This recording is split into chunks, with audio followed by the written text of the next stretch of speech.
Hi guys, welcome to this session in Microsoft Word. In this module, I want to talk to you about why you should avoid using tabs. So on the screen, I've got a blank document. I have the ruler on active so you can see where the tabs are. Now when I press the tab key, the cursor jumps across the screen on the default tab markers, which is basically 1.27 centimeters across here. Now if I put show hide on, you can see the tab markers as I do that. But what's happening here is you're putting this inside a document that is going to be there, and most people will not know that you can put this on to see where the tabs are. So how does that impact a paragraph? So let's get rid of those, and let's take that off. Let's get a paragraph on here. So if I just type equals rand with an open and close bracket after it like that and press enter, that will give me some random text.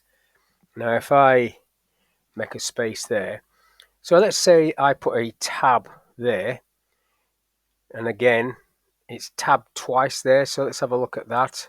So only put one arrow in, the first one didn't register, second one does. Take that off. So you see a document like this and you think, well, what's that gap for? So I'll click there and I'll press delete, and you're deleting the tabs which are now off.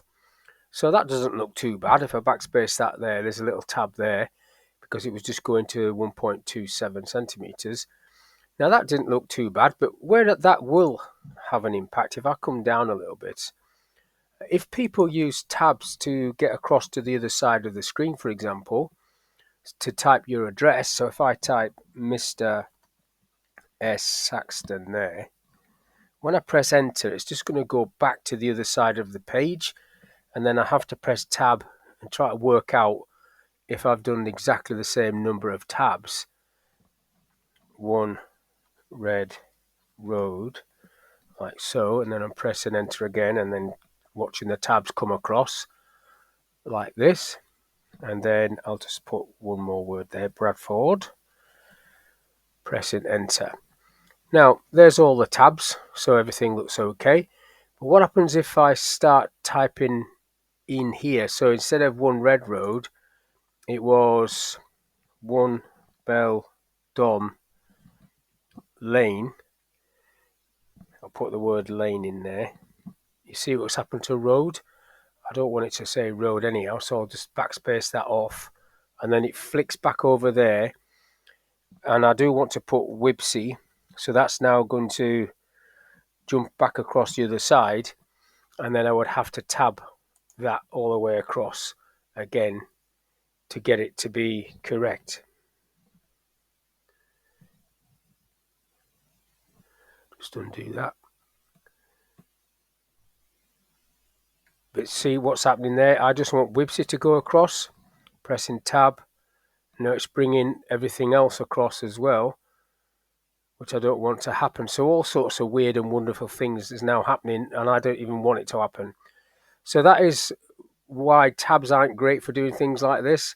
So if I just delete all of this, all of these tabs, to do that properly, what you should have done is use the indent controls. So if I just pick up this indent marker here and push it across to, say, 11, just past 11 there, 11, I don't need the tab marker on now, because when you type with indents on, if I go Mr.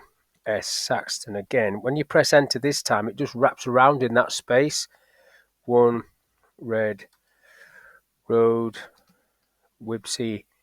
So it doesn't jump back across the other side of the screen. It just stays there until you are ready to come back, which is like that. I can now bring this back, or Control Q will take that back off, reset paragraphs. If I now want to insert something there, it will not come back over here, but what it might do, if I get to the end of the page, it would wrap round again on the second line. So I'll try and do that. So if I just put Wibsy in there, it didn't jump across. If I get rid of road, everything's okay. But now if I start adding some extra text, I'll just start typing some letters. When it gets to the end of the page, it'll just wrap round like that, but it stays over on the right hand side. Nothing's shooting across to the left. So indents is what you should use if you want to get text over there.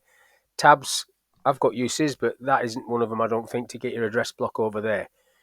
However, having said that, if you do want an address block, say on the left and on the right, that is where you might want to put a tab. So for example, if I put a left tab at 11 on this line I'm on now, and then I type Mr. S. Saxton, that's the first line, and then press tab and type Mr. S. Jones and press enter, it'll come back to the left. 1 Red Road, tab, 2 Red Road, enter, and you're back over the other side. You can see what's happening here. I'll just put Bradford for that one, and then tab. And that's an example of where a tab is useful, because an indent wouldn't work there. So Bradford, and then you press enter, and then you pull that tab off once you've finished with it. Otherwise, it's just going to default to that tab all the time. I'll just pull that one off. So you've got 2 different examples. If it's just this, I would go for indents, get the indent over there. If you've got to do a double address block like that side by side, you need to use a single tab like so. So that's all I want to talk about in this little video. Why tabs aren't great, but also when they are great, which is that little example I did at the bottom there. So hopefully this video is of use. Thank you for your time, and I'll catch you on the next one.